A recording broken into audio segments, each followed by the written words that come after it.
Hey, selamat datang kembali di channel ini. Hari ini kita akan membahas sesuatu yang mungkin belum banyak dari kalian tahu. Tapi setelah kalian mendengarnya, kalian tidak akan bisa berhenti memikirkannya.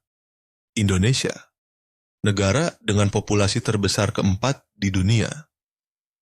Negara dengan sumber daya alam yang melimpah. Negara yang duduk di atas cadangan batu bara terbesar ketiga di seluruh planet ini. Negara yang punya gas alam, punya geotermal, punya matahari sepanjang tahun, punya angin, punya air mengalir di mana-mana.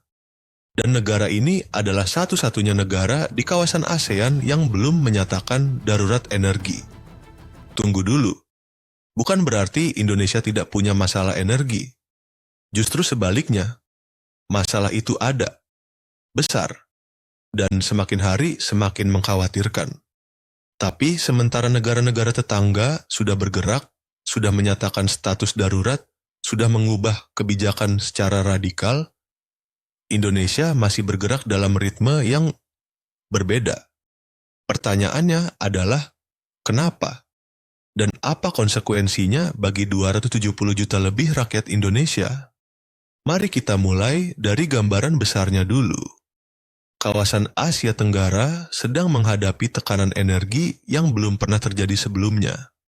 Permintaan listrik melonjak drastis karena pertumbuhan ekonomi, urbanisasi yang cepat, digitalisasi, dan meledaknya penggunaan perangkat elektronik di rumah tangga. Di saat yang sama, harga energi global terus berfluktuasi, infrastruktur tua mulai kewalahan, dan tekanan dari komunitas internasional untuk beralih dari energi fosil semakin kencang. Filipina sudah menyatakan situasi darurat energi beberapa kali dalam beberapa tahun terakhir. Pemerintah Manila bahkan sampai membuka peluang bagi swasta asing untuk masuk lebih dalam ke sektor energi demi memenuhi kebutuhan listrik yang terus tumbuh. Vietnam mengumumkan krisis energi yang parah di tahun-tahun belakangan ini, di mana pemadaman bergilir terjadi di kawasan industri dan mengancam rantai pasokan global karena banyak pabrik besar berlokasi di sana. Thailand dan Malaysia, dua negara yang selama ini dianggap lebih stabil, juga sudah mulai mengeluarkan kebijakan-kebijakan darurat untuk mempercepat transisi energi dan menjaga keamanan pasokan. Bahkan Singapura, negara terkecil di kawasan dengan infrastruktur paling canggih, sudah sejak lama menempatkan keamanan energi sebagai prioritas nasional tertinggi dan menyebutnya sebagai ancaman eksistensial. Semua negara itu sudah bergerak dengan kecepatan tinggi. Mereka sudah mengubah regulasi, mengundang investasi besar-besaran, membangun infrastruktur baru, dan menempatkan energi di pusat agenda nasional mereka. Lalu bagaimana dengan Indonesia?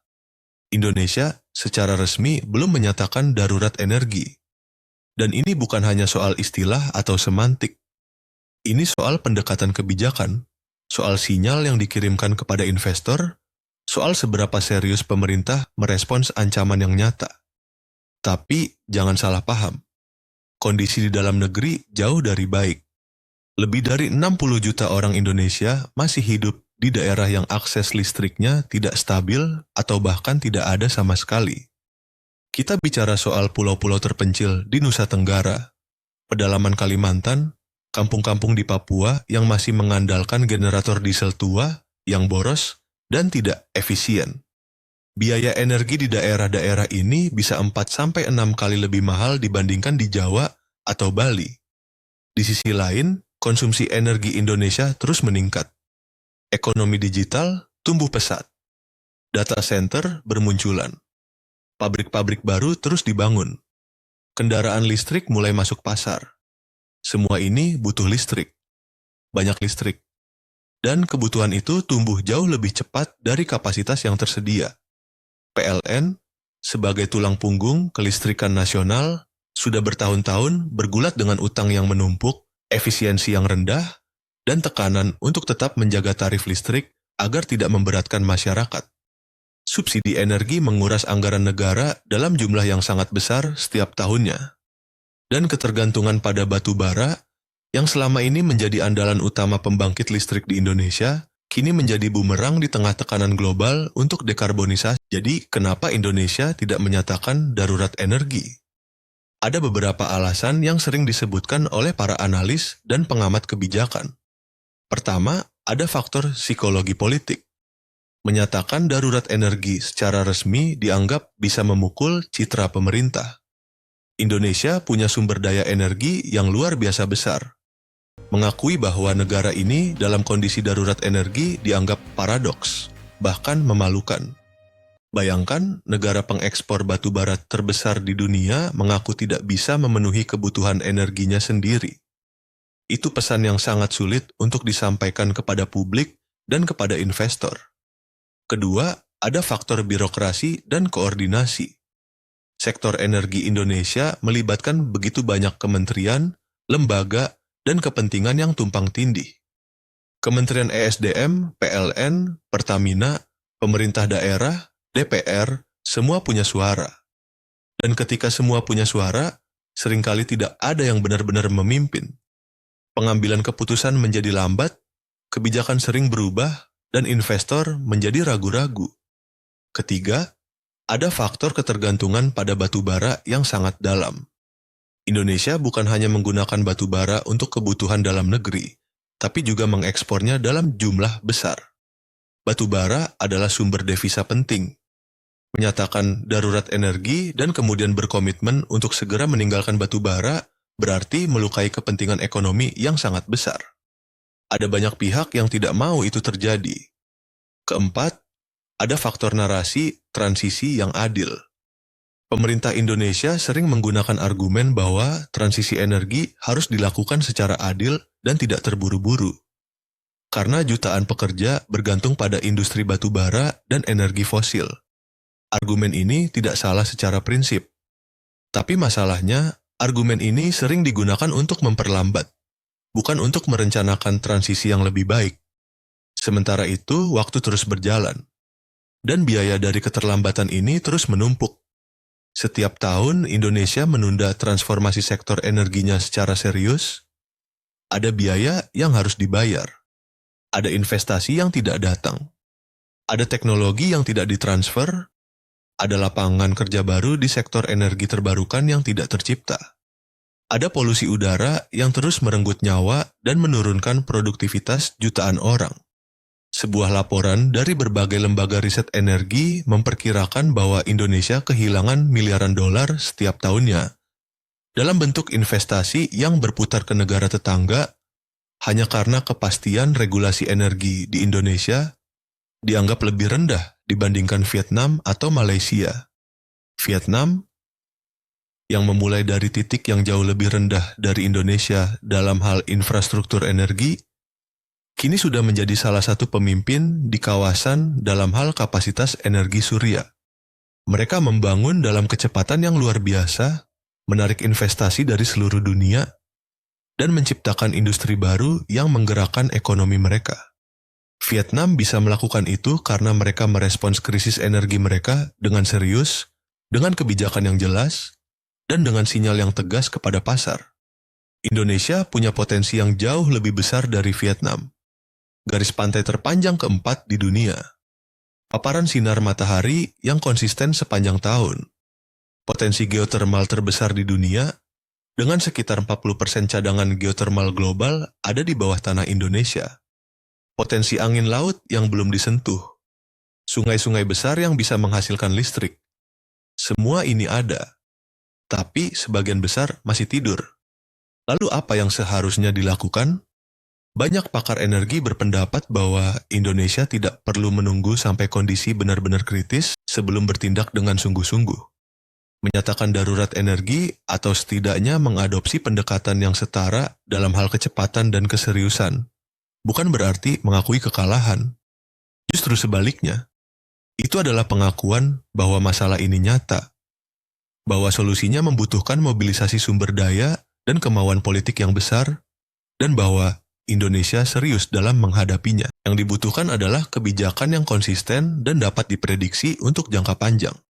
Investor tidak takut pada tantangan. Mereka takut pada ketidakpastian.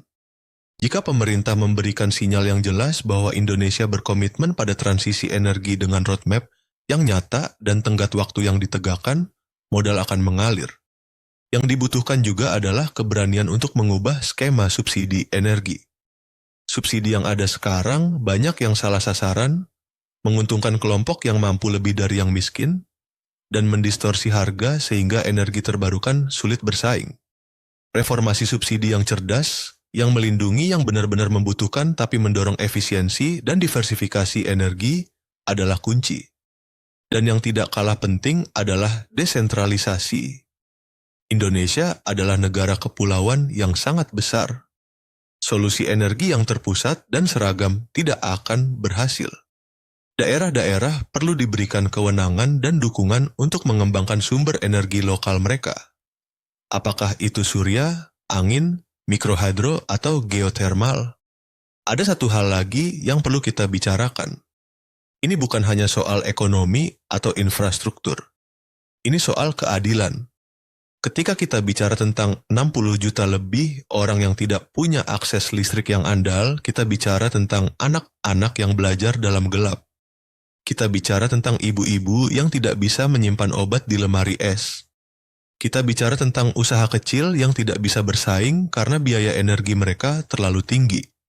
Kita bicara tentang rumah sakit di daerah terpencil yang bergantung pada generator diesel yang bisa mati kapan saja. Darurat energi bukan sekadar istilah teknis. Itu adalah kondisi yang dirasakan setiap hari oleh jutaan orang Indonesia yang namanya tidak pernah muncul di berita. Dan selama kondisi itu tidak diperlakukan dengan keseriusan yang setara dengan urgensinya, jutaan orang itu akan terus menanggung biayanya.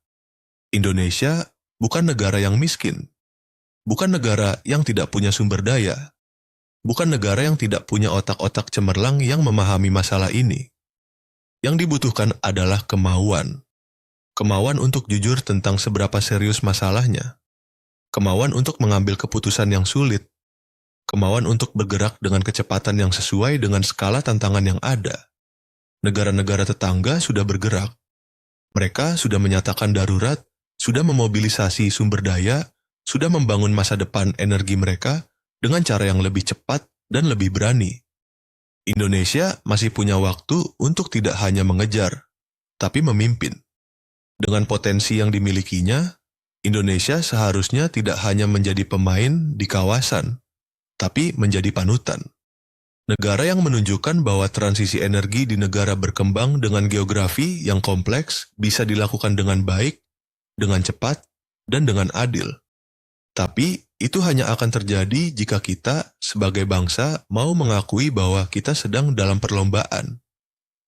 Dan bahwa perlombaan itu sudah dimulai, dengan atau tanpa kita. Itu yang perlu kita renungkan hari ini. Kalau kalian punya pikiran tentang ini, tulis di kolom komentar. Apakah kalian setuju Indonesia perlu menyatakan darurat energi? Atau kalian punya perspektif lain? Gua mau dengar dari kalian. Jangan lupa like, subscribe, dan share video ini ke orang-orang yang perlu tahu. Sampai jumpa di video berikutnya.